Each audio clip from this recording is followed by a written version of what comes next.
Spiderman बनी एक बार। और जैसा कि मैंने तुम्हें बोला, इस बार की शोभा यात्रा काफी अच्छी होने वाली है। ललित यार गर्मी लग रही है, मैं पंखा चला दे रहा हूँ अभी। तो हाय, माय नेम इज शिवांश और तुम तो मुझे जानते ही होगे, और अगर नहीं जानते हो तो अब जान जाओगे। अब आज सुबह सुबह अन्ना और मोंटी बॉस मुझे घर से उठाने आते हैं, क्योंकि आज अन्ना को उसके घर पे छोटे मोटे काम होते हैं, और ये सुअर इंसान हमें बिन दिहाड़ी के मजदूर बना के लेके जा रहा है। अब जब से ड्रीम सिटी वाला पुल टूटा है ना, तब से ये ड्रीम सिटी जैसे मिलक के बाहर ही हो गई हो। मतलब पूरा उल्टा घूम कर आना पड़ता है इसके घर के लिए। कौन रेजी, क्या मजदूर है हम? फिर इसके घर आने के बाद ये अपना काम शुरू करने लगता है, और इसकी हरकतों को देखकर मुझे पक्का ऐसा लग रहा है हमें ये पक्का कहीं ऊंची जगह पर चढ़ाने वाला है। लेकिन तुम्हें तो पता ही है, जब जब ये हमें काम के लिए बुलाता है ना, उल्टा हम इस गधे से ही काम कराने लगते हैं। यकीन ना हो तो ये देख लो। अब इस बंदे को अपने पंखे में कुछ तो छेड़छाड़ी करनी थी, क्योंकि ये पंखा चलने के बाद सिर्फ हवा देता है। हाँ, सिर्फ हवा ही देता है, मतलब तेज हवा बिल्कुल नहीं देता। तू लेके आएगा बॉडी बिल्डर, ये देखो स्पाइडरमैन बनी एक बार। काला स्पाइडरमैन। देखो ललित की शादी हो गई है, देखो ये इसकी देखो पत्नी खड़ी हुई है सामने, और देखो बिल्कुल इसी के कलर की है, सेम डिट्टो। और मैं इसे देख के अभी डर गया, मेरे को हार्ट अटैक और आ गया।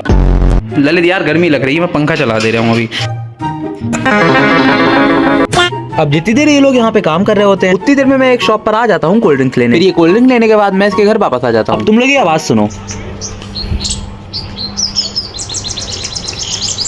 अब पता है, ये आवाज ना इस टाइम बहुत कम सुनने को मिलती है, मतलब शहरों में तो बिल्कुल भी नहीं आती। अब मैं मिलक को क्या एक शहर बोलूं, ये तो खुद ही एक कस्बा है। याद है ना, 4 किलोमीटर में पूरा मिलक खत्म हो जाता है। फिर घर आने के बाद हम लोग अपनी अपनी कोल्ड ड्रिंक पीने लगते हैं, और थोड़ी देर में इसका ये पंखे का काम भी हो जाता है। फिर उसके बाद मैं और मोंटी बॉस इसी की स्कूटी लेकर निकल पड़ते हैं अपने अपने घर के लिए, क्योंकि ये सुअर तो हमें छोड़ने जाएगा। फिर मोंटी बॉस को छोड़ने के बाद मैं अपने घर वापस आ जाता हूँ। अब चलो डायरेक्ट शाम में जंप करते हैं। फिर शाम होने पर मैं विभूति को उठाकर निकल पड़ता हूँ अन्ना को लेने, और ये मैंने अपने सर पे अपना मुकुट क्यों धारण कर रखा है वो भी तुम्हें अभी पता लग जाएगा। फिर हम तीनों स्कूटी पर बैठकर निकल पड़ते हैं पेट्रोल पंप की तरफ।